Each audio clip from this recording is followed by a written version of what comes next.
I'm Tanya Bondarouk, and I'm doing research into the field of electronic HRM, or in short, e-HRM. This research has started in this University of Twente, in 2004-2005. What is e-HRM? Companies have been introducing HRM since 1970s, 1980s, and they rapidly introduced technology into the field of HRM. Think about electronic recruitment, online job applications, or applications through web-based cameras. Think about electronic learning, electronic training programs. This all joins the field of electronic HRM. But now my question is for you. Why do companies introduce e-HRM? Another question. If there is a big premise behind e-HRM that with electronic technologies for HR processes, HR activities go to the technologies. But my question for you will be, if all HR processes go online, do we need HR professionals in the companies? What will be left for HR professionals to do if everything will be performed online? And the third question from my side. If all companies introduce e-HRM with a goal to gain competitive advantage, do they achieve competitive advantage indeed? Or is it a competitive necessity? And today we will talk about the interdisciplinary fields. What is e-HRM? What is in it technological side, and what is in it HRM side?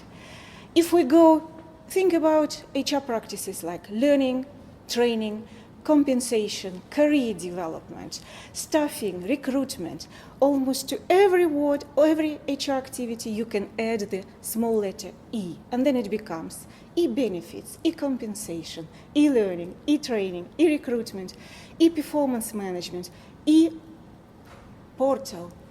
etc., etc. But the question for you is, so what? We put them online, so what? Two fields of research are busy with e-HRM. From one side, IT researchers, from another side, HR researchers. And we try to bring them together, and we try to do really an interdisciplinary research. What is the difference? HR researchers are busy mostly with questions, what does it mean for the HR profession? Do HR professionals become really strategic? Which roles do they fulfill in the companies? But most of the time they neglect IT component. They treat technology as a black box. From another side, IT researchers treat HR processes as a black box, and most of the time then they pay attention to implementation, adoption, requirements engineering of e-HRM. And we try to bring those fields together. So what is e-HRM? Let's give a definition. It's not that easy if you think. In 1970s, 1980s, e-HRM was defined very narrowly as HR information systems that is supposed to help HR departments or HR professionals. Put forward nowadays, we think that it is any integration of HR processes and technology. Even Excel applications can bring e-HRM forward. But it's not enough to integrate IT and HR processes. It's also important that this integration brings specific value to the organization. It brings strategic advantage, what I started today with. If I look at the e-HRM, how to bring technology and HR together, just consider four aspects. And these four aspects are the content, the implementation, targeted employees, and consequences. Let me explain. What is the content? Which HR processes do we want to put online? Is it recruitment or is it training? Is it succession planning or is it learning? And the same goes true for the technological applications. Which applications do we pick up? Is it simple Excel application or is it enterprise resource planning like Oracle or SAP? Second aspect, implementation plays a very important role. It involves all aspects of adoption, introducing, and getting used to the technology in the organizations. The third aspect of the e-HRM uniqueness is targeted employees. If you think about electronic applications for the financial function or for banking sector, you would assume that these applications concern mostly of specific functions in the company. But when we talk about e-HRM, it concerns all employees, from HR corporate, line managers, HR professionals, but also employees are involved in helping in the personnel management online. And the fourth, last component of uniqueness is the consequences. What do we achieve if we put HR processes online? If, say, we have electronic recruitment, do we recruit right people, better people than face-to-face recruitment processes? Do we recruit better? Do we save time? Etc., etc. These four aspects are very important and represent uniqueness of the e-HRM. And now, why are companies striving to implement e-HRM? What are the promised advantages? While I'm talking, please think about it. Do these advantages come true? So first of all, of course, the cost. Reduction of the cost is the core of every business case when suppliers introduce in companies SAP, Oracle, or even self-made administered e-applications. Decreased HR costs are believed to achieve because HR processes go online. My question for you is, but where do HR professionals go? Are we talking about reducing HR professionals, or are we just shifting HR processes from the department to the technology? Another benefit promised for e-HRM is the time saving for the HR departments and employees on HR processes. The third is information distribution. With the e-HRM, it is believed that information becomes transparent, easily distributed, and shared among the employees. And the fourth, the most magic advantage, which is believed for e-HRM to be achieved, is the strategic twist.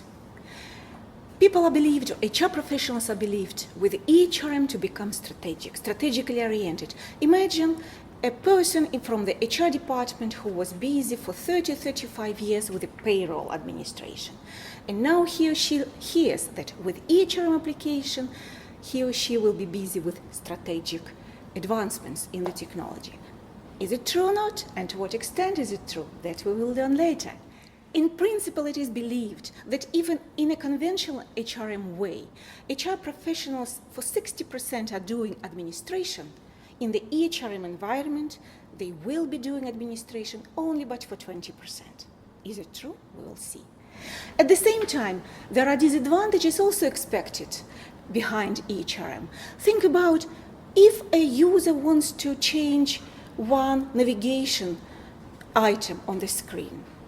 What will it mean for the whole application? And if we talk about such a huge and also expensive packages like SAP or Oracle, even small mistakes, small changes may cause a lot of financial consequences for a company. Another disadvantage might be related to such a component as inflexibility. At one hand, companies want to have e-HRM applications as customized as possible, but it is, of course, expensive.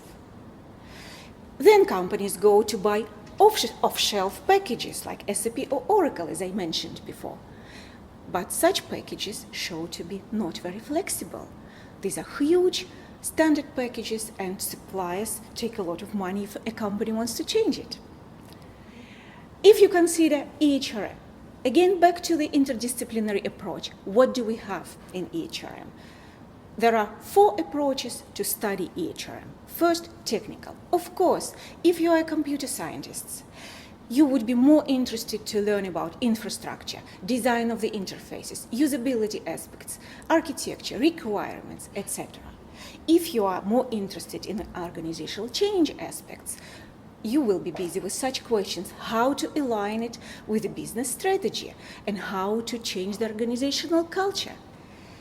If you are on the line of end-user human-computer interaction, you will be busy with psychological aspects, user acceptance, behavioral intentions, learning about how to use e-HRM.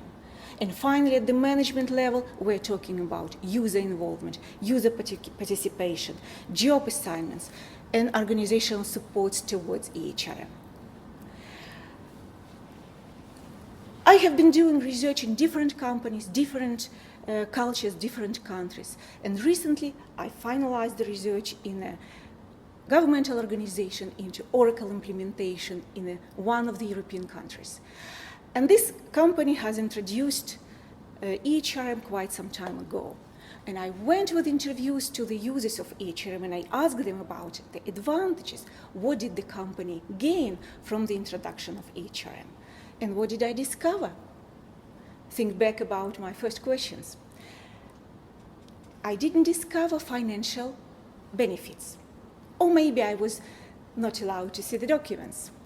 But what I discovered is that everybody was very proud about having e-HRM in the company. They perceived it as a unique HRM environment in comparison to other governmental organizations in that country. The information became very transparent and everybody could have access to data about personnel management in the organization. HR professionals and line managers got access to the data about personnel management. But here my question was, were they able to manage this data?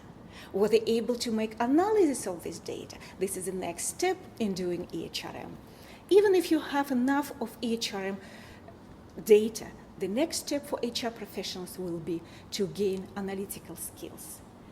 And that's why, after all research I have done, my feeling and my conclusion about e-HRM is, let's not think about cost effectiveness. Let's not think about reducing cost in the HRM processes. Let's think about that there is investments in a new way of doing HRM.